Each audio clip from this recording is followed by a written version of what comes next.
Nos encontramos un día más en la cabaña del café, aquí en radioclaridad.net. En este caso vamos a tocar un tema interesante sectorial, como es la sanidad. Tema importante, puesto que casi todos los partidos políticos que intentan destacar al principio, luego ya la cosa cambia, al principio, siempre destacan en dos cosas, en la educación y en la sanidad. Mens sana in corpore sano, que decía el clásico. Bueno, pues yo voy a comenzar con una nota que aparece aquí en nuestro archivo, que nos ha llegado hace muy poquito. Dice: los principales partidos políticos, excepto Ciudadanos, se comprometen a restituir la sanidad universal. Excepto Ciudadanos y excepto también el Partido Popular. Bueno, pues sobre eso vamos a comenzar, pero antes vamos a presentar a nuestros invitados que nos acompañan hoy aquí en la cabaña del café. Comenzamos por la señora, no por aquello del machismo, sino porque me cogí un poquito más lejos y hay que empezar por allí. Bueno, pues os vaya presentando cada uno de vosotros. Hola, buenas tardes. Yo soy Rosa López y trabajo de administrativa en una unidad de día para mayores, una estancia diurna. Mi trabajo está directamente relacionado con la Ley para la Autonomía y Atención a la Dependencia. La famosa Ley de la Dependencia, que últimamente tanto se habla y hay tantos problemas. Yo, por mi parte, lo que me gustaría hablar es de la aplicación que se está haciendo actualmente, el espíritu de esa ley y la repercusión que tiene esa ley en los trabajadores con todos esos temas de recorte y en los mayores. Le paso la palabra a mi compañera, Conchita Centeno. Bueno, está un poquito afónica, le voy a pasar la palabra a mi compañero. Javier. Bueno, yo soy Javier Padilla, médico de familia y actualmente haciendo la especialidad de medicina preventiva en el hospital de Valme, de aquí de Sevilla. Y bueno, también formo parte del círculo de Podemos de Salud, así que bueno, vamos a ver si podemos ir aportando algo sobre todos esos temas que vayan saliendo en torno a la sanidad y de forma más amplia a la salud en su conjunto. Muy bien, hechas las presentaciones oportunas, vamos a entrar ya de lleno en el tema que nos trae aquí hoy. Es un tema interesante, un tema importante, mientras ya dicen desde siempre, desde siglos pasados, si se tiene salud, pues se tiene todo, ¿no? O sea, es decir, con salud se puede trabajar, sin salud no se puede trabajar. Con salud se pueden hacer muchas cosas, sin salud está uno evidentemente falto de medios para llevar a cabo todo eso. Y bueno, pues como hemos dicho al principio, la salud y la educación es la bandera insignia de todos los partidos políticos al uso. Luego ya, a lo largo de los 4 años, pues ya la cosa va cambiando. Yo vuelvo a apoyarme en esto porque es muy interesante este tema de que los principales partidos políticos, excepto Ciudadanos y el Partido Popular, se comprometen a restituir la sanidad universal. Los principales partidos políticos, excepto PP y Ciudadanos, han firmado la Declaración Institucional por la Universalidad del Derecho a la Salud, promovida por médicos del mundo, a través de la cual se han comprometido a incluir en sus programas electorales de 2015 y 2016 la necesidad de restituir la sanidad universal.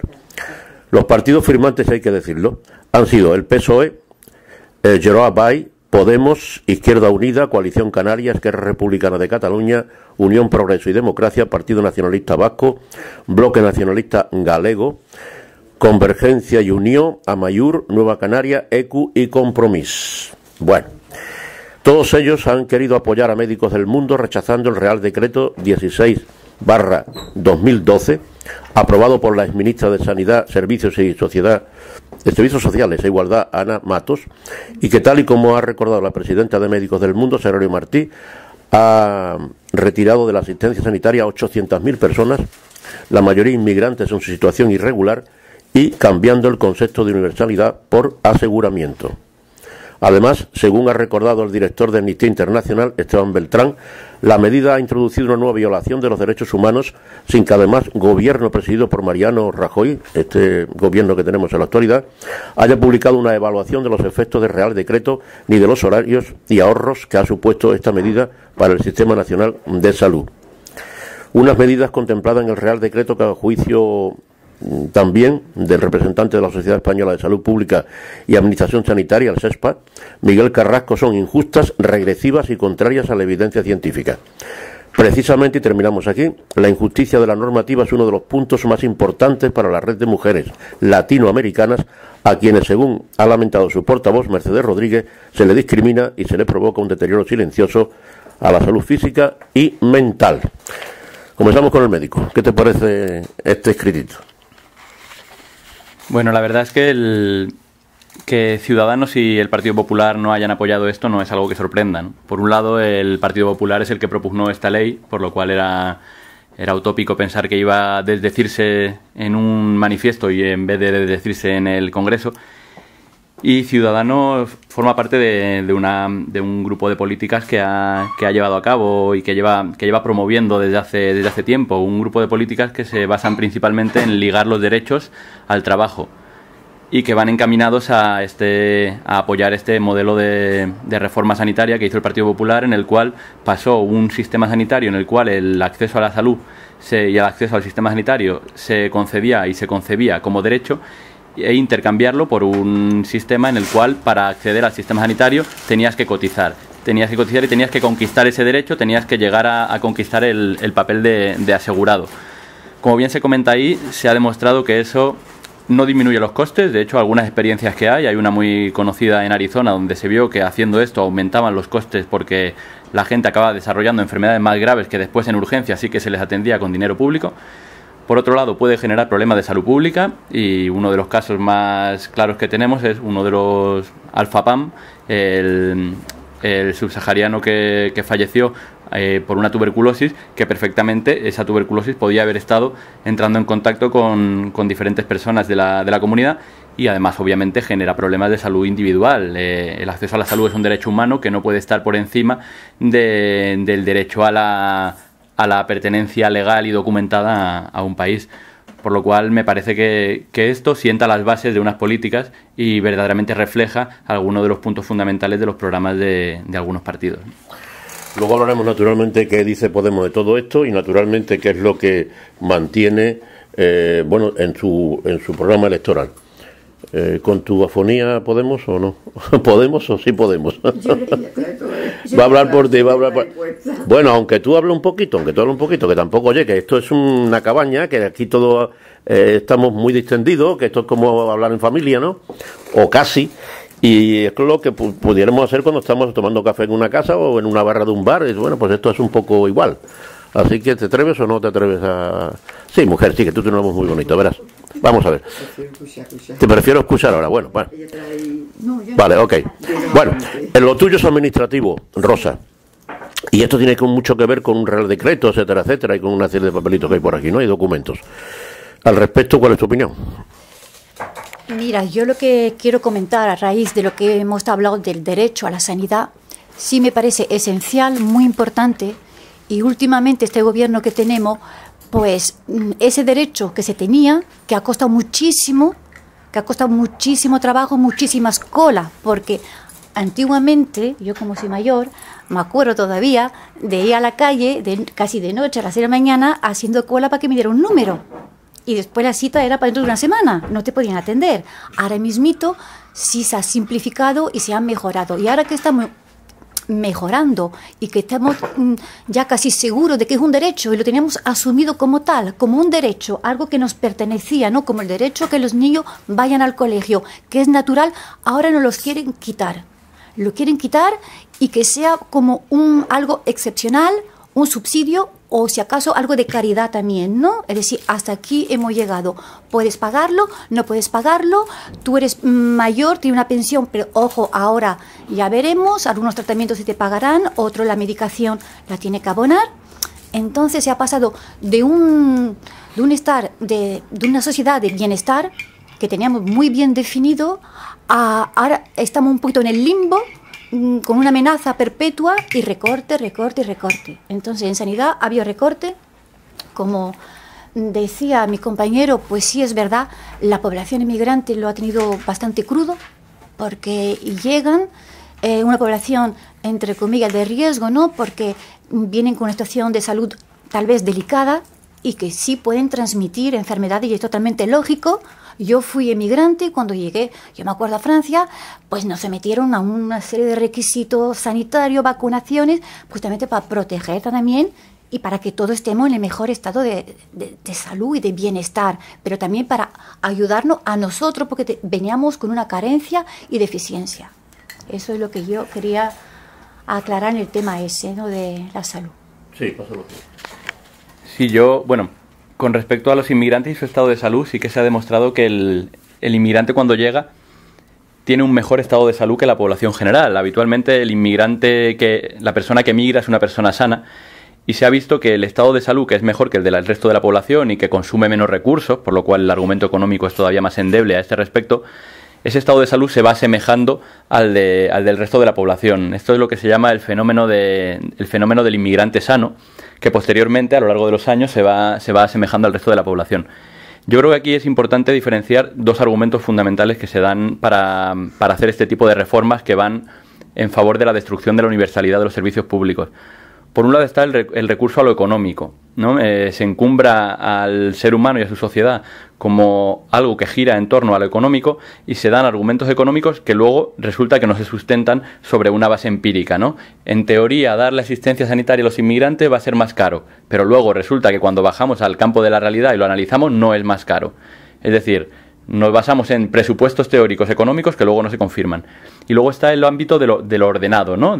Hay una frase de Goethe, el escritor, que decía algo así como: prefiero la injusticia al desorden, ¿no? Es decir, en base al orden justificamos cosas que en base a derechos humanos serían totalmente injustificables. Entonces, esos dos argumentos son en torno a los cuales se pivota este tipo de cosas. Y un apunte además, no solamente el problema es con los inmigrantes indocumentados. Ha habido más gente que se ha quedado fuera, y una gente que se ha quedado fuera y que nos puede resultar más paradójico son las rentas no derivadas del trabajo mayores de 100.000 euros al año.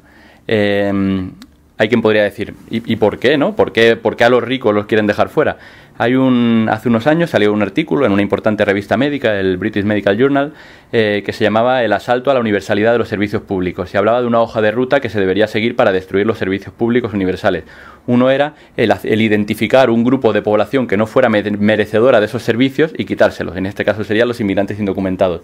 Y otra era conseguir que aquellas personas de rentas más altas no vieran ningún beneficio en integrarse en esos servicios públicos, es decir, coger a las rentas más altas y sacarlas fuera. De esa forma sería la oportunidad para disgregar servicios para pobres y servicios para ricos. En ese momento, como dice la frase, un servicio público para pobres es un servicio pobre. Bueno, aquí una pequeña contradicción, Javier. No contradicción me refiero a lo que se ha dicho aquí. Por una parte, Rosa dice que cuando llegaba a Francia nos miraban todo, ¿no? E incluso, yo recuerdo en los años 60, sí, cuando yo andaba por la facultad, que me decían, dice, es que para un señor que lleva una simple caries en una muela no lo dejan pasar en Alemania. Vale. Y me dice Javier que llegan perfectamente en condiciones. Claro, unos señores que han atravesado todo un Sahel o todo un Sáhara y para llegar aquí pues tienen que llegar sanos, porque no se quedan por el camino, ¿no? Eso está claro. Bueno, ¿cómo podríamos combinar esto? Esto de que el caso que le pasó a Rosa y el caso que está pasando a los inmigrantes. Sí, yo creo que hay que... O sea, por un lado está el horizonte cronológico, ¿no? De una época en la que los servicios de salud estaban todavía echando a andar y estaban intentando integrar cada vez a más gente, a la situación actual en la cual tenemos unos servicios no solo sanitarios, sino también a nivel de salud pública muy desarrollados. Y otro es el cómo enfocamos en lo individual y en lo colectivo. A nivel individual están más sanos. A nivel individual, todos los estudios que hay dicen que consumen menos recursos, que por ejemplo hay estudios en niños en consumo de fármacos para el asma que dicen que tienen muchas menos reagudizaciones, consumen menos medicamentos. Y otra cosa es los riesgos que puede haber a nivel poblacional. Que estén sanos es una cosa, que estén sometidos a riesgos es otra. Ellos están sanos, pero tienen mayor susceptibilidad de poder verse inmiscuidos en la aparición de brotes o algo parecido. ¿Por qué? Primero, porque suelen tener rentas más bajas. Las rentas más bajas suelen estar asociadas a condiciones habitacionales más penosas, a condiciones de hacinamiento, a situaciones de peores estándares de alimentación, etcétera. Y sobre todo porque también toda su trayectoria vacunal es distinta y entonces, digamos, hay que actualizarlos, ¿no? Y hay que ponerlos de acuerdo al resto de la población a la cual se van a integrar. Javier, y el estado inmunitario, por ejemplo, como el caso, yo que soy profesor de historia pues bastantes años en la facultad, te puedo decir que una de las hazañas que hicieron los españoles en América es porque se les morían allí por gripe, ¿no?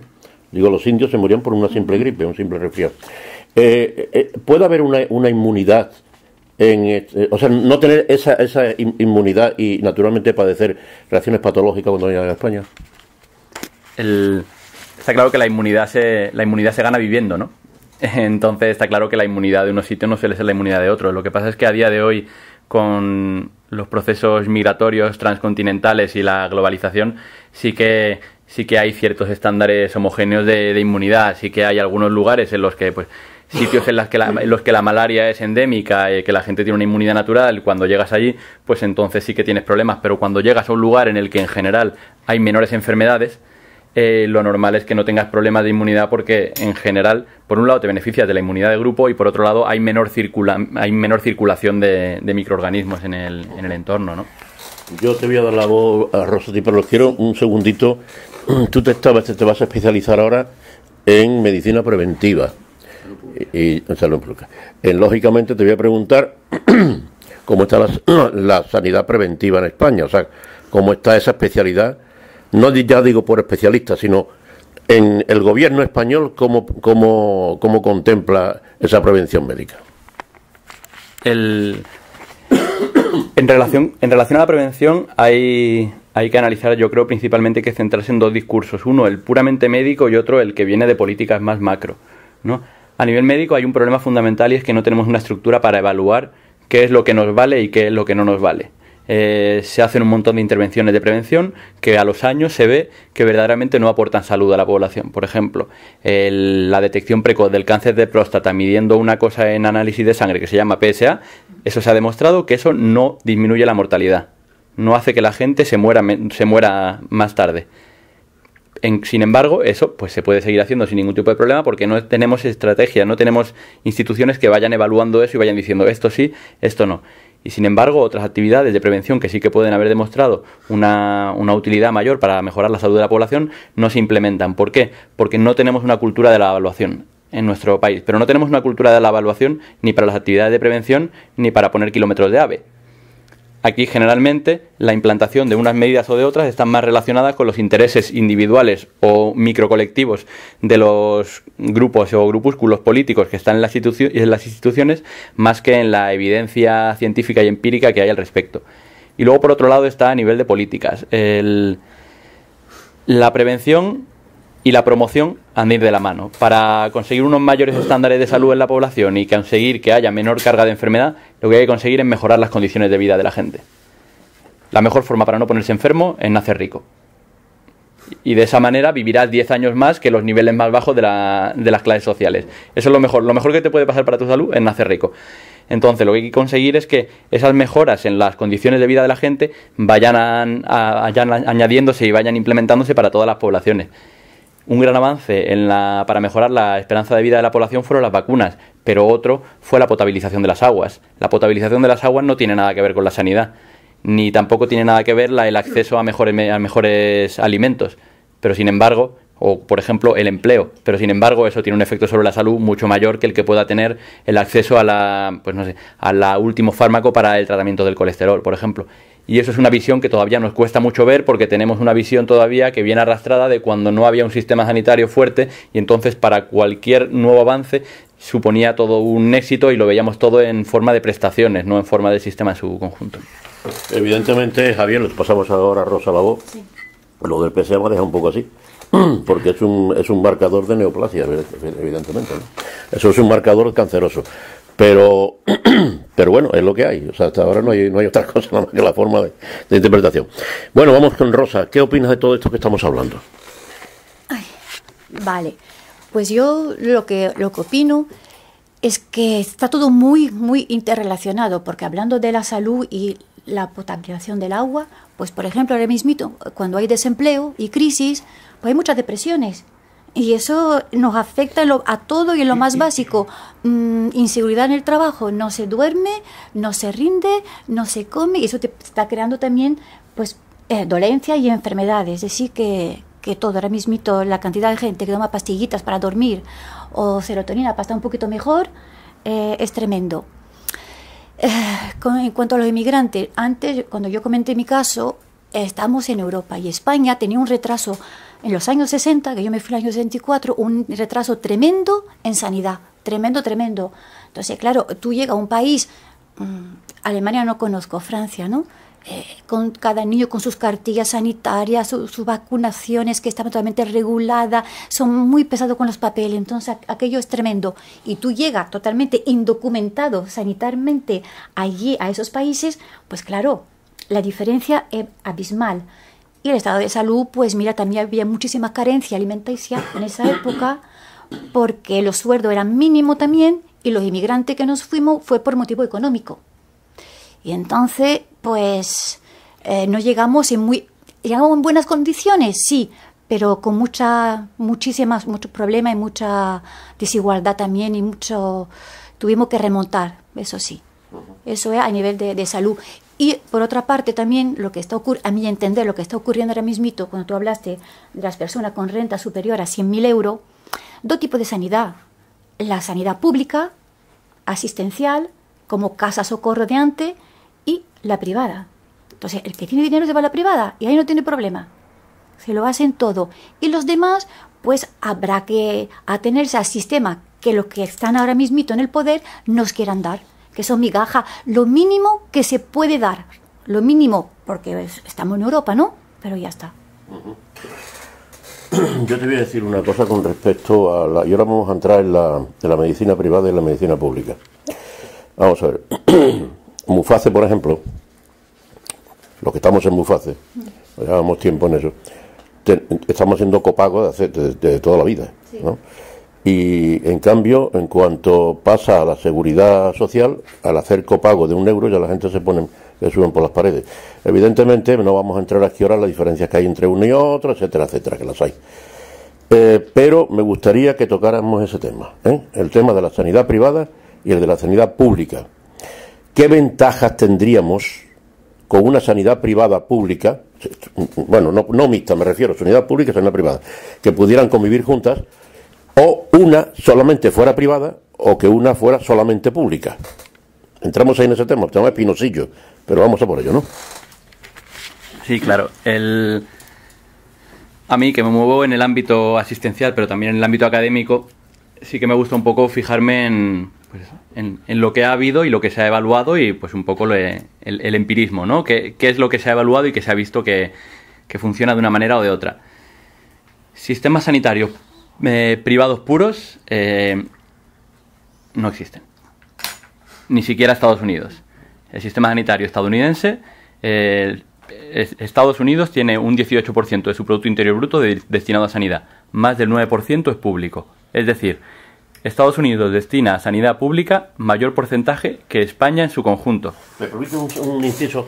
Yo que estaba en Estados Unidos, se me comentaban y me decían, cuidado, yo me doctoré allí. Entonces me decían, cuidado, como tú veas una persona que se cae al suelo y vas tú a protegerla, te va a pasar toda la factura a ti. Es decir, que esto es curiosísimo. No sé si era una broma de novato o es que era en realidad, eso no lo he comprobado yo.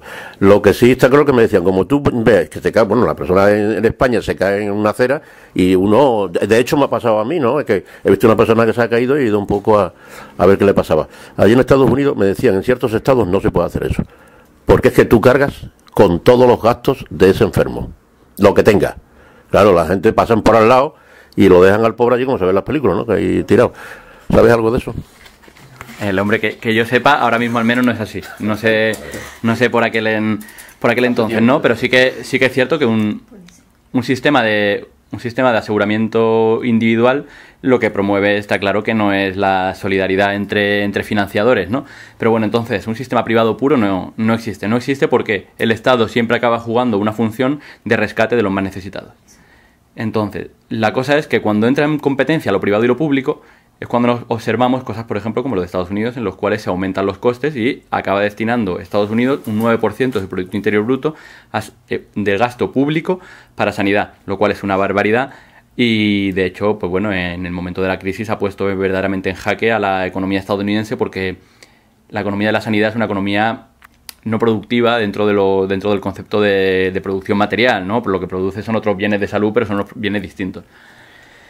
Sistemas sanitarios mixtos, sistemas sanitarios en los que coexisten lo público y lo privado. Hace un par de años salió un artículo en una de las revistas de mayor impacto, el PLOS, que decía que en aquellos lugares en los que la sanidad pública y la sanidad privada coexistían, la sanidad privada nunca conseguía suponer un beneficio para los sistemas públicos de salud. Es decir, esa teórica descarga económica de la que se habla, ¿no? Se dice, no, pero cuando una persona contrata un seguro privado, en realidad está descargando a la pública. En realidad eso no está documentado. No solo no está documentado, sino que en las experiencias que hay estudiadas nos dice que no hay ninguna evidencia empírica de que eso sea así. Y lo que sí que sabemos es que sistemas sanitarios públicos son los que han demostrado conseguir mejores resultados en salud. Y que dentro de los sistemas sanitarios públicos hay unos más públicos y otros más públicos pero con menor cobertura. Con menor cobertura, por ejemplo, tendríamos sistemas como por ejemplo Alemania o por ejemplo Holanda o incluso Francia, en los cuales la cobertura no es completa y sí que hay una mayor colaboración con cajas de seguros privadas.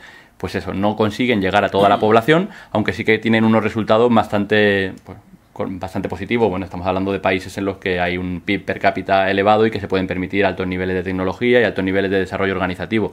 Mientras que otros como España, el Reino Unido o Suecia, que se mueven por impuestos y que sí que intentan que la cobertura sea para toda la población, tienen otro tipo de beneficios, como una mayor accesibilidad, que se traducen en otro tipo de perjuicios, como pues a lo mejor más listas de espera y otro tipo de cosas de ese estilo. Este tipo de sistemas se caracterizan por una cosa que es la que contrasta con la sanidad de las mutuas aquí en España. Es el acceso directo al especialista o no. Aquí en España, la sanidad privada lo que te vende principalmente, porque es el mayor activo que puede vender, no es mayor tecnología, porque la misma tecnología la tenemos en la pública, no es mayor calidad profesional, porque generalmente suelen ser incluso los mismos profesionales que están en la pública. Lo que se vende es el acceso directo al especialista. Y ahí sí que hay estudios determinados que dicen que la existencia de un médico de familia que haga como filtro entre la percepción del paciente y el acceso al especialista mejora los niveles de salud de la población. Y esto es lo que dicen los datos. A mí me parece que organizativamente el sistema sanitario que tenemos, además de ser el sistema que ha sido una consecuencia lógica de nuestra cultura, yo creo que además es el mejor sistema sanitario que podemos tener a nivel organizativo. Y después podríamos entrar en todo el tema recortes, en todo el tema de cómo se ha gestionado, el uso publicitario de la sanidad que ha convertido a los pacientes en rehenes y no en el centro del sistema, etcétera. Pero a nivel macro, sí que creo que un sistema sanitario financiado por impuestos y con una atención primaria que sea la que ejerza de primer lugar del sistema, es a lo que deberíamos caminar por fortalecer y por conseguir que se quede como está o mejor. Rosa, el que más tiene, más paga. Es decir, eso era lo que se va a los impuestos, ¿no? Y yo voy a poner algo aquí sobre la mesa y luego vosotros lo comentáis, evidentemente. Si yo tengo muchísimo dinero y me pegan unos impuestos que me crujen y me voy a pagar más, no sería igual hacerlo en sanidad. Es decir, todo el mundo igual, como tú has dicho en la primaria. Pero luego, a la hora, si yo tengo más dinero, yo me puedo buscar una empresa privada, que es decir, me puedo buscar un médico privado, vamos, es decir, ¿eso es compatible con lo que promulga Podemos o cómo va eso? Eso yo creo que lo puede contestar mejor Javier, porque él está en ese tema, ¿no? En salud, y yo no estoy, aunque yo soy de Podemos, pero no estoy en el tema de salud y él está muy puesto en esto. Lo que sí yo quería, si puedo añadir algo a raíz de lo que comentó antes, necesitamos una sanidad pública de calidad. Es mi opinión, sanidad pública de calidad. Tenemos una sanidad buena. Vamos a ver de dónde hemos partido, vamos a hacer memoria y recordar cómo estaba antes la sanidad, y ahora mismito tenemos unos profesionales que son excelentes, unos médicos estupendos, una atención muy personalizada, y entonces, y muy rápida. Es decir, que ahora mismo el acceso a la medicina y a que te vea un médico es muy rápido. A ver, yo estoy hablando más como ama de casa, no tan profesional, pero como persona que todos los días me estoy moviendo, me hace falta una cita, y antes, hace tiempo, tú estabas enfermo, hasta dentro de 3 o 4 días no te atendía. Ahora mismito tú te metes en internet, como yo esta mañana, está mi madre enferma, la cita la tenía para las 9:30. Eso es una tranquilidad, y eso hace también que tu salud mejore, porque la atención la tiene de forma mucho más rápida. Entonces, un sistema público de sanidad de calidad es lo que tenemos que llegar a conseguir. La sanidad privada, eso nos gusta mucho cuando queremos, ay, mira, voy a tener un parto, que una habitación sola, voy a estar muy bien, va a venir mi amiga, el otro de la moto, me van a de comer y voy a estar muy tranquilita. Entonces, queremos como unos lujos, ¿no? Para una cierta comodidad, o para a veces un cierto standing social también, ¿no? Cuando exista lo mejor profesional, si te pasa un problema gordo, la sanidad pública. ¿Por qué cuando hay casos, a lo mejor, de algún famoso que ha tenido un accidente de coche muy grave, se ha ido a un hospital público? ¿Será porque están a lo mejor los mejores profesionales y no tanto cuestión de dinero? Yo es lo que pregunto. Desde el punto de vista de programático y de discurso de Podemos de salud, Podemos lo que se centra es en que el servicio público tiene que darse desde lo público, con independencia de que luego exista lo privado a lo cual se pueda acceder, porque uno tenga dinero para financiárselo y piense que ese es el lugar donde quiere ser tratado. Pero los servicios públicos tienen que prestarse desde lo público, por 2 motivos principalmente. El primero es que la gestión y la provisión privada de los servicios públicos no ha demostrado ser mejor que la gestión pública. No ha demostrado ser mejor a nivel de costes, no ha demostrado actuar con menos costes, y no ha demostrado ser mejor a nivel de resultados, no ha demostrado conseguir mejor salud para la población. Pero luego hay otro punto fundamental, porque decimos, bueno, pues hay igualdad, entonces si hay igualdad más o menos, o no se ha demostrado que que uno no sea mejor que otro, desde lo público a lo privado, bueno, pues vayámonos por lo privado. Pero el problema es el tener la sartén por el mango, el tener el locus de control. Estamos viendo en algunos lugares, como Madrid, en los cuales se han firmado contratos a 20 años y cuando ha habido problemas económicos, esos contratos se habían firmado de forma que cada año se aumentaba el IPC más 2 puntos, la financiación. Eso quiere decir que mientras los lugares que estaban bajo gestión pública se han ido recortando, los otros se han ido financiando por tener las manos atadas por contratos a 20 años. La gestión tiene que ser pública porque un servicio público hay que gestionarlo de forma global. No podemos estar gestionándolo cada uno como si fuera su micro reino de taifas, en los cuales no puede haber una coordinación integrada entre los distintos sitios, ¿no? Entonces, por otro lado, a nivel de la sanidad privada, el problema que tenemos es que en España la sanidad privada está subsidiada por lo público. O sea, ahora mismo casi todos los centros privados, son muy pocos los que no lo hacen así, viven a costa de subsidios en base de conciertos por pruebas complementarias o directamente porque alguna de las empresas que está gestionando ese centro también está gestionando centros públicos y bueno, y luego hacen el trasvase de concesiones y conciertos en relación a quirófanos, pruebas complementarias, etcétera. En España no existe un mercado de sanidad privada puro que no esté llevando a cabo un trasvase de fondos desde lo público hacia lo privado. Y eso es con lo que no estamos de acuerdo. Creemos que tenemos una sanidad lo suficientemente potente como para poder no solamente gestionarse desde lo público, sino además llevar a cabo el desempeño de todas aquellas pruebas complementarias, intervenciones, consultas que se generan. Y creemos que tiene que ser así porque además es realmente en lo público donde se pueden impulsar los procesos de participación y transparencia que son un eje fundamental dentro del programa de salud y del programa general de Podemos. Una de las cosas que ha comentado Rosa era el tema de la sanidad de calidad, ¿no? Una de las cosas que tenemos que definir es qué significa de calidad. ¿De calidad quiere decir eficiente, o quiere decir equitativo, o quiere decir tener acceso de forma, quiere decir accesible, o quiere decir que además tengas una continuidad con el mismo médico, o que tengas acceso a las mayores tecnologías? De calidad lo que quiere decir generalmente para el ciudadano es que se le dé respuesta al problema que tiene. Y entonces lo que tenemos que definir es esa perspectiva de ciudadano, y esa perspectiva de ciudadano es muy difícil definirla desde un programa político. No podemos tener el discurso de que queremos contar con la opinión de la ciudadanía y con la participación, no solo la opinión, la participación a la hora de moldear las políticas, y después desde un programa electoral decirle a la gente qué es lo que va a tener que opinar cuando le preguntemos.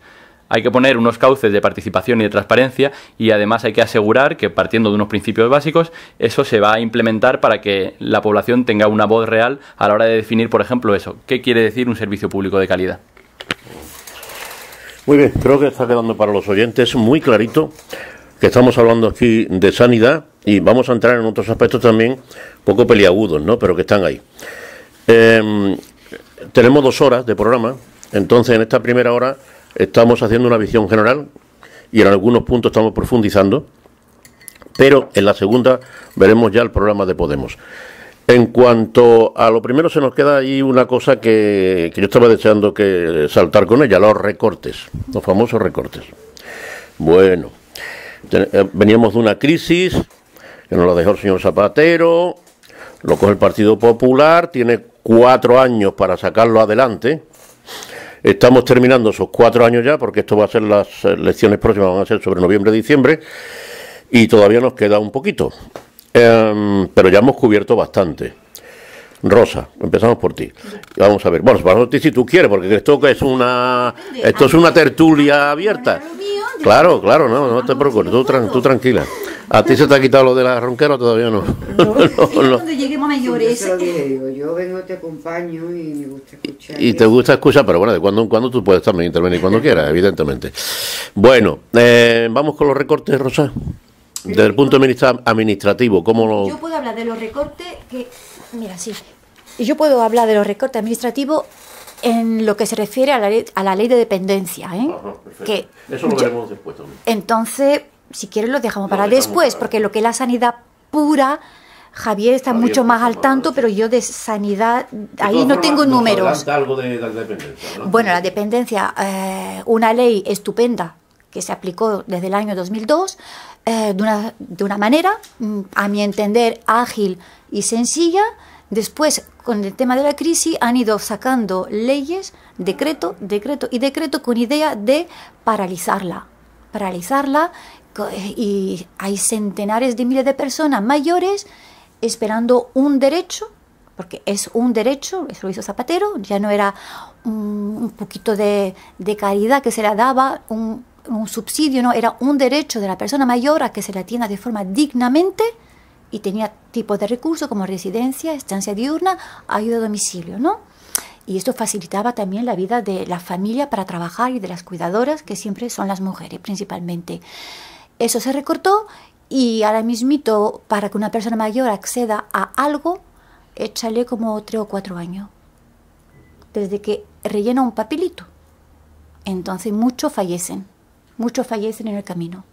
Y eso, el recorte a nivel de las personas mayores, ya no vamos a hablar ya de los trabajadores que se han quedado sin cobrar y las empresas que han cerrado por el tema que la Junta no está pagando en plazo y tiene muchos meses de atraso. Bueno, como verán nuestros oyentes, evidentemente la cuestión de dependencia trae cola y la vamos a tratar en profundidad. Hombre, yo os digo una cosa, desde el punto de vista natural, desde el sentido común, sin politiqueo de ninguna clase. Bueno, del sentido común, una persona mayor llega un momento que si está sola o no sola o como sea, necesita una persona que le ayude. Esa es la ley de dependencia, no es otra. Bueno, eso en esencia es eso. Pero ya ese sentido común, que una persona mayor no se quede sin asistencia. Es que no puede ser. De sentido común. Ya no estamos hablando de política, ni de derecha, ni de izquierda, ni de nada. De sentido común. Lo que yo no veo normal es que anden con recortes, como está diciendo Rosa, hasta que terminen y asesinen a la ley de dependencia, porque eso es asesinar a la ley de dependencia. Yo no quiero emplear esa palabra para los que mueren, hasta ahí podríamos llegar. Pero que sí está claro que esos muertos, esas personas que se mueren, es por falta de unos políticos que no han tenido una sensibilidad y que no sé dónde van esos recortes, porque, vamos a ver, se puede recortar en otra cosa. Por ejemplo, en un aeropuerto de Castellón, que no funciona para nada, que no sirve para nada. Bueno, o se puede quitar, os digo yo, en otro sitio cualquiera, en una autopista que siempre hemos ido por carreteritas, caramba, pero bueno, ahora queremos ir por autopistas. Bueno, se puede cortar un poquito la autopista o en el AVE que no llegue, caramba, que bueno, que sigan fuendo todavía el talgo, como en algunos sitios. Pero lo que yo no entiendo es que la vida humana sea suprimida por una labor política. Y luego hablamos de Venezuela, y hablamos de Cuba, y hablamos de no sé qué. Y todas estas cosas, pues aquí tenemos también un pequeño reflejo de lo que pasa por ahí, ¿no? O sea, estamos cortando, y lo digo con toda la independencia que llevo, esta radio es muy independiente, pero es que ya hay cosas que saltan y de sentido común y que humanamente no se puede admitir. Para que después unos señores tengan coches oficiales, no sé cuánto, patatín y patatán, y haya 400.000 asesores, 400.000 asesores que no sirven para nada. Y por enchufismo están metidos ahí. Bueno, pues vamos a quitar a los senadores, vamos a quitar al Senado, que no sirve para nada, y vamos a ir a por los señores que son mayores, además la mayoría, ¿no, Rosa? Son mayores. Sí, mira, son personas muy mayores. Había un desconocimiento. Cuando yo empecé el año 2002, nadie sabía lo que era centro para personas mayores. Parecía que era como, aquí lo que había era residencia. Cuando empezaron las estancias diurnas, pues era, entre comillas, una guardería. Es decir, que estaban los mayores cuidados 8 horas mientras la familia estaba trabajando. Entonces esa familia se iba a trabajar con una tranquilidad, que había profesionales que acudían al mayor, es decir, que en un caso de emergencia llamamos a una ambulancia, pero siempre en la unidad pues estaba atendido por un ATS que le daba su medicación, le da la medicación, se le prepara su desayuno, su almuerzo, su terapia ocupacional, se le va manteniendo su actividad. Tenemos muchísimo Alzheimer, que es muy doloroso y tremendo para la familia y también para la persona con demencia senil, que se puede ir atrasando todo ese proceso siempre que estén atendidos por profesionales. Tenemos fisioterapeuta, bueno, digo tenemos, pero es lo que hay en todas las estancias diurnas, porque eso la Junta especifica el tipo de trabajadores. Hay auxiliares de clínica estupenda, como mi compañera Conchi, que son los que atiende con todo el cariño, porque se le da muchísimo cariño a esas personas que lo necesitan. Los mayores necesitan cariño y se vuelven un poquito crío. En ese sentido, necesitan los abrazos y lo agradecen muchísimo. Entonces, todo eso es lo que este recurso, que es muy bueno y que ahora ya se conoce y cada vez la familia lo pide más. Y justo en el momento que está muy, muy conocido y que la gente acude, que la familia, pues mira, quiero que esté aquí mi padre o mi madre porque yo me voy a trabajar, tengo que trabajar. Ahora mismito encima, con la bajada de sueldo, hay que trabajar porque no queda otra, porque no se puede ya vivir si no hay 2 sueldos, aunque sean más pequeñitos. Están tranquilos y les permite pues esa calma. Y al mayor le permite tener una actividad también, que hay personas que están bien a nivel cognitivo, no está todo el día viendo la tele, la gente gritando, y entonces pues hacen actividades, se relacionan con mayores, hablan de su tiempo pasado, hacen su historia de vida, así que rellenan documentos y hacen su pequeña historia con sus fotos, sus recuerdos, y se le mantiene una relación que se siente útil todavía. Pero estos políticos no ven lo que hay ahí en la calle. No tiene que atender personas que vienen desesperadas llorando, diciendo, por favor, ¿qué hago? Tengo que trabajar, no puedo, mi padre está enfermo, ¿dónde lo meto? Pero yo no puedo pagar nada privado. Entonces, arriba no lo están viendo. Y nosotros cuando estamos atendiendo, que se nos parte el corazón, decimos, mire usted, hay que rellenar este papelito, después va usted al distrito. Entonces, este papelito, ¿cómo se rellena? Dios mío, si yo no sé este papel, no se preocupe, vamos a intentar. Porque los trabajadores sociales de la delegación no rellenan ningún documento. Si tú no sabes rellenar un documento, te lo rellena el vecino.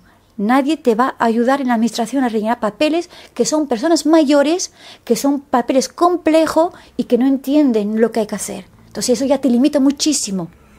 Bueno, esto era un avance informativo de lo que vamos a hablar después. O sea, que fíjense ustedes, lo que vamos a hablar después es la dependencia. Y esto no más que ha sido un pequeño avance. Lo que tú me decías de la calle, antes de pasar el micrófono a nuestro compañero Javier, vamos a decir una cosa curiosa. ¿Por qué no lo saben? Porque no están en la calle. Es decir, el político se pasea, no pasa por debajo de la como le ha pasado a Juanma Moreno, ¿no? Que no quería pasar por debajo de la escalera porque decía que eso era superstición y iba a perder las elecciones, tonterías como esas. O Susana Díaz cogiendo un tomatito en un sitio, ¿no? Ya no se le ve coger un tomate más en los 4 años, evidentemente. No están en la calle. Ese es el problema. El político tiene que estar en la calle y no en las moquetas. Venimos diciéndolo en todas las cabañas. En todas las cabañas que hemos hecho aquí. No tiene que estar eso. En cuanto pisan moquetas o pisan despachos, ya se les olvida todo. O sea, todo lo que han dicho. Bueno, para no interrumpir un poco el hilo por donde íbamos, de sanidad, Javier. Sí, el tema de los recortes, ¿no? Del sistema sanitario siempre a la hora de recortarlo, los servicios públicos en general, pero con la sanidad en concreto, siempre se ha dicho que es que no era sostenible, ¿no? Entonces se ha aludido al tótem de la sostenibilidad y en base a eso se ha dicho que como no era sostenible había que recortarlo. Pero es que la sostenibilidad no es un criterio técnico, la sostenibilidad es un compromiso político. si analizamos cuánto dinero se gasta en los diferentes países en financiar sus sistemas sanitarios, podemos ver que hay una variación tremendamente enorme. Y cada uno de ellos consiguen, de mejor o de peor manera, conseguir que esos sistemas sean sostenibles y se vayan financiando año tras año. ¿Por qué? Porque se llega a un compromiso dentro de la sociedad de destinar un dinero X a la financiación de ese sistema. El problema es que el gobierno actual a nivel central y el gobierno autonómico aquí en Andalucía han decidido que el compromiso social que iban a adquirir con la financiación de su sistema sanitario iba a ser recortado. El gobierno de Rajoy publicó un documento en el cual proyectaba una disminución del 20% en el gasto sanitario. 1 de cada 5 euros iba a ser recortado desde 2012 hasta 2015.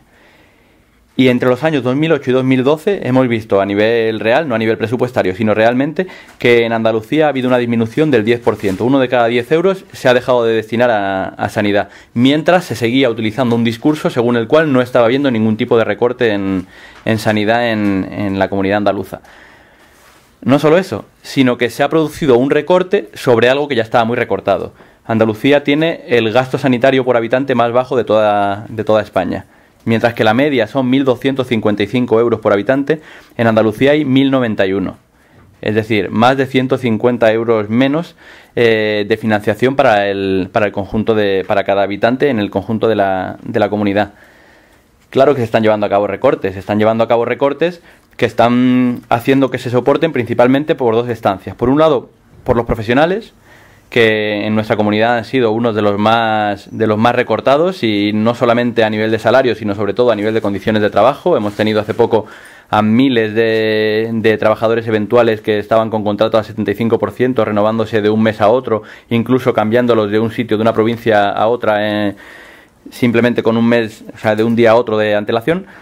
Y por otro lado, que es una cosa que habitualmente no se suele decir, son las familias. Si bien el Banco Central Europeo, bueno, la Troika dio un rescate financiero a España, las familias y especialmente las personas cuidadoras, especialmente las mujeres, han rescatado al Estado. Y están siendo la red social de seguridad que está haciendo que el Estado no se desmorone. Se puede quitar la financiación de la dependencia gracias a que hay un montón de mujeres cuidadoras que están haciendo las labores están asumiendo en lo individual y en lo íntimo una labor que debería ser social, que es la labor de los cuidados. El Estado tiene que adaptarse y sus políticas públicas tienen que adaptarse a las realidades sociales. La realidad social que tenemos en España ahora mismo es la realidad social de un país con unos buenos niveles de resultados en salud, que ha ido envejeciendo a su población. Una población cada vez más envejecida y que cada vez necesita más cuidados.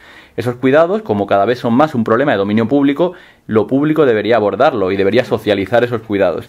En vez de eso, ¿qué es lo que ha decidido? Recortar ahí, de manera que esos cuidados que deberían abordarse desde lo social se están abordando desde lo médico, lo cual repercute no solamente en un peor abordaje, sino sobre todo en un aumento de los costes. Medicalizar lo social es ineficiente y además es tremendamente negativo para la población que lo sufre, y eso es en lo que nos estamos encontrando a día de hoy. Bueno, eso en cuanto... Yo te iba a preguntar, como doctor que eres, te iba a preguntar una cosa. Vamos con la marea blanca, si te parece. Vamos con la mareita blanca. ¿Cómo ha repercutido la marea blanca aquí en Sevilla? Aquí en Andalucía yo creo que no solo en Sevilla, no solo en Andalucía, sino que en general es una tónica en todas las comunidades autónomas que han estado gobernadas por el PSOE durante mucho tiempo. Una de las cosas que ha hecho el PSOE y que ha hecho muy exitosamente ha sido destejer y destruir el entramado social asociativo con verdadero poder reivindicativo en muchos aspectos, y uno de ellos es la sanidad. En la sanidad nos encontramos con que no hay un montón de organizaciones trabajando por ello, hay un montón de asociaciones de pacientes, está la Federación de Asociaciones en Defensa de la Sanidad Pública, pero en realidad no hay una sensación social de descontento que pueda ser capitalizada por algunas asociaciones para verdaderamente empezar a reclamar otro tipo de derechos. Y yo creo que eso es un éxito del gobierno. No es un éxito del gobierno autonómico porque haya conseguido llevar a cabo unas políticas que hayan mejorado el nivel de salud de la población, porque no hay más que ver cualquier estadística para ver que en Andalucía no solamente tenemos las mayores tasas de desigualdad de todo el Estado, sino que además a nivel de salud tenemos de los peores resultados en salud. Nos encontramos con cosas como unos focos tremendos de mortalidad en Huelva y en Cádiz, que después de 30 años de gobierno socialista, no solo no se han abordado, sino que incluso algunos de los informes epidemiológicos que se han llegado a redactar se han metido en un cajón porque eso podía dar muy mala imagen del gobierno que estaba a cargo.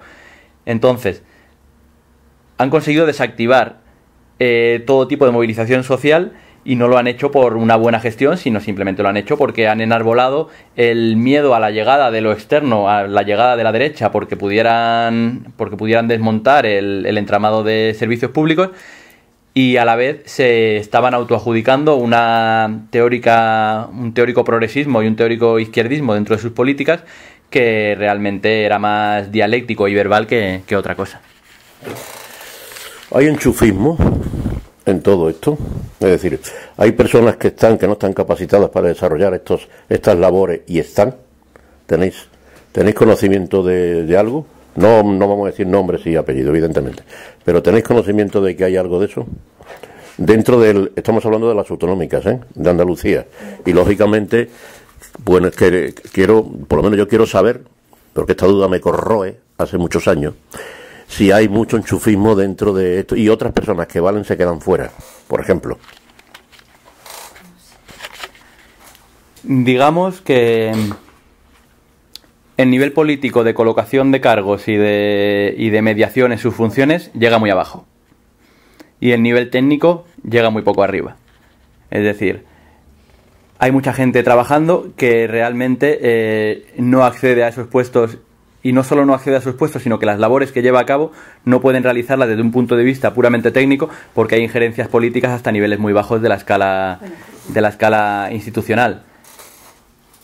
¿Enchufismo? Pues a lo mejor no hace falta llamarlo enchufismo para que las repercusiones sobre la gestión de los servicios públicos sean igual de graves. Estamos hablando de que hay una injerencia política muy grande en cargos que deberían ser puramente técnicos. Y una injerencia política que acaba determinando la agenda hasta puntos verdaderamente ridículos.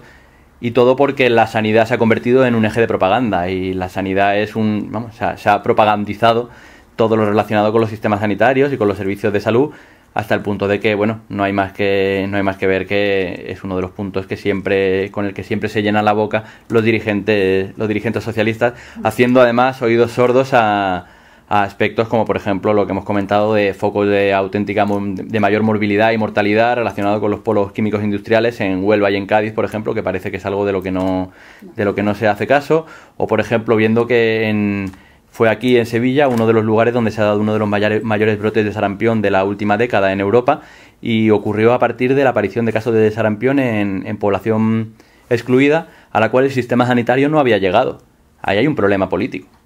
Cuando hay bolsas de población que se quedan fuera de los cursos habituales de funcionamiento del sistema sanitario, eso es un problema político y que hay que abordar, y es un problema político porque la política no ha conseguido dar prioridad a un abordaje de las desigualdades como un eje principal del desarrollo de sus políticas. Y ese brote de sarampión es una cosa que nunca será analizado en clave de desigualdades y en clave política, sino que se aludirá a otra cosa, como pues los antivacunas, etcétera, que verdaderamente no se encontraban en ese caso en el núcleo del problema. Bueno, nos quedan muy poquito para esta primera hora, unos 5 o 6 minutos aproximadamente. Vamos a aprovecharlo, luego haremos un descanso, nos tomaremos otro café, no nos pondremos nerviosos, a ver si animamos a esta señora que por lo menos nos digan dentro de lo que el trabajo que está haciendo ella con los ancianitos, cuando entraremos ya a las dependencias, te va a cogerte un poco más de lleno.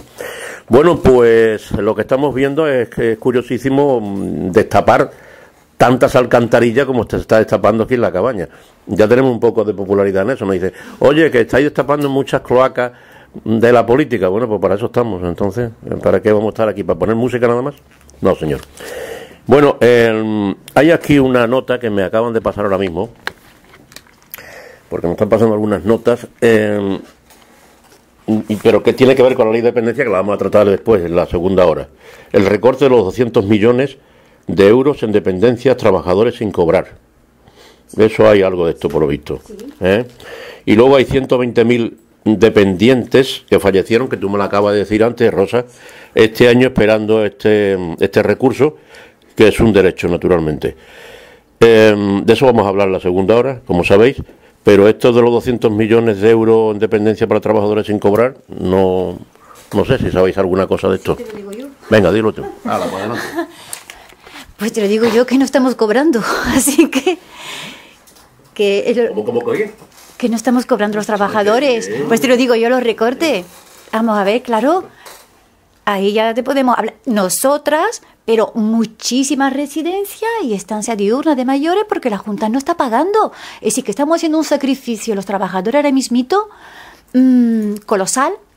Como quien dice, lo peor ya ha pasado. Hace 2 años, cuando tú te ves que estás 5 meses sin cobrar nada, y te agotas ya lo poquito, porque tampoco es para tirar cohetes los sueldos. Tal como está la vida ahora mismito, tú tienes que pagar pues todas tus cosas, tus gastos, tu hipoteca, la luz, y la luz ha subido que no te cuento, y un mes no te entra, otro mes no te entra, otro mes no te entra, y la Junta no abona. Es cierto.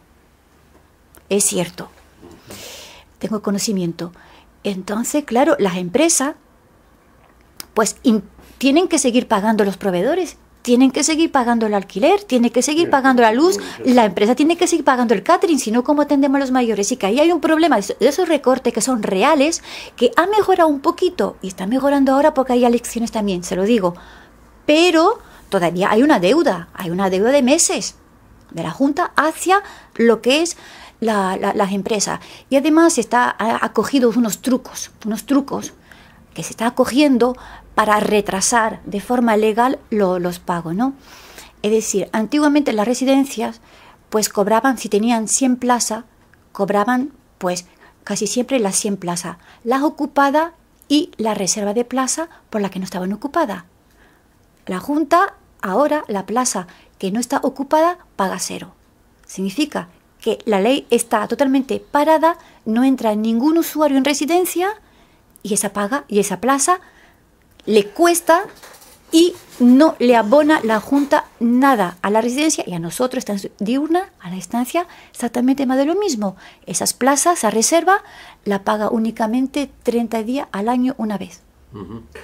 Yo quería entrar también en otro tema que no quiero que eso no se olvide cuando entremos en la dependencia, que es las residencias legales y las ilegales. Eso hace ya tiempo. Yo tengo un tiempo en América, pero antes de marchar a América eso estaba a la orden del día. O sea, había ilegales como setas, ¿no? Y eso naturalmente debía estar controlado por la Junta de Andalucía, cosa que no controlaba. Hay que decir que la Junta de Andalucía está gobernada por el PSOE desde hace 35 años para acá. Es decir, no se puede decir, no, es que cuando estaba el partido que por las residencias eran ilegales, nada. Aquí el mismo partido tiene ahora, que lo siento mucho, pero tiene que afrontar todos los problemas que han surgido en estos años. Nos quedan 2 minutos. ¿Alguien quiere terminar estos 2 minutitos? En cuanto a sanidad se refiere, luego vamos a entrar con la dependencia y otras cosas. Bueno, pues en relación en realidad a lo que hemos dicho, yo sí que quería destacar que en los últimos 30 años, en estos 35 años de gobierno del PSOE, sí que es cierto que ha habido muchas cosas positivas. Partíamos de un sistema sanitario apenas inexistente y de subsistencia y de beneficencia que se ha ido implementando, pero sí que es cierto que en los últimos 8 años se ha visto un deterioro tremendamente palpable, ¿no? Entonces, desde el punto de vista programático y de propuestas de Podemos, somos muy conscientes de que no hay que entrar como un elefante en una cacharrería. Que lo que hay que hacer es ver qué es lo que hay, quedarse con lo que vale y desechar todo lo que no vale. Hay una generación de una administración paralela totalmente en la cual la forma de entrada por parte de los profesionales no se ha regido por los mismos criterios que la entrada en el sistema sanitario normal y corriente, por decirlo de alguna forma, convencional. Y luego hay un uso de sistema sanitario como propaganda. Estamos hablando de que tenemos a personas que están trabajando para lo público sin cobrar, pero también estamos hablando de que el otro día salieron los datos de publicidad institucional en los últimos 4 años que ascendían a 1.000 millones de euros. Son cifras verdaderamente que uno no llega a darse cuenta de cómo es posible que tengamos una comunidad autónoma que entre en esas contradicciones. Cuando hay un cambio de gobierno, que esperemos que sea el día 22, el nuevo gobierno que entre tendrá que entrar y tendrá lo primero que tendrá que hacer, y es una cosa que está presente en todos los ejes programáticos de Podemos, es el ejercicio de auditorías. El ejercicio de auditorías para ver qué parte de las cuentas que estamos viendo son reales y qué parte de las cuentas que estamos viendo no son reales, de dónde salen facturas y sobre todo de dónde salen deudas relacionadas con impagos a gente que está prestando servicios públicos y que no se están pagando porque se están postergando sine die, ¿no? Entonces, es lo que comentamos, hay una estructura buena que en los últimos años se ha dejado que se depauperice de forma muy importante y que es ahí donde tenemos que actuar. Hay que quedarnos con lo que vale y desechar por completo lo que no vale para mejorarlo y para fortalecerlo, para que no pueda llegar a una situación en la que se quede como ahora. Pues yo, con lo que me acaba de decir ahora mismo, de esa auditoría que ya se ha hablado aquí en 2 ocasiones con otros compañeros vuestros de Podemos, que hay que tener en cuenta de que, no sé, pero algunos imputadillos van a salir por ahí. Porque claro, si levantáis la alfombra, si se ha levantado un pico y ha salido lo que ha salido, imagino cuando levantáis toda la alfombra entera. Ahí va a haber de todo. Y tú que eres médico, gérmenes, bacterias, virus, de todas las clases y colores, ¿no? Bueno, vamos a hacer un pequeño descanso, nos tomamos otro cafelito y volvemos inmediatamente después de escuchar esta melodía que le vamos a poner a continuación.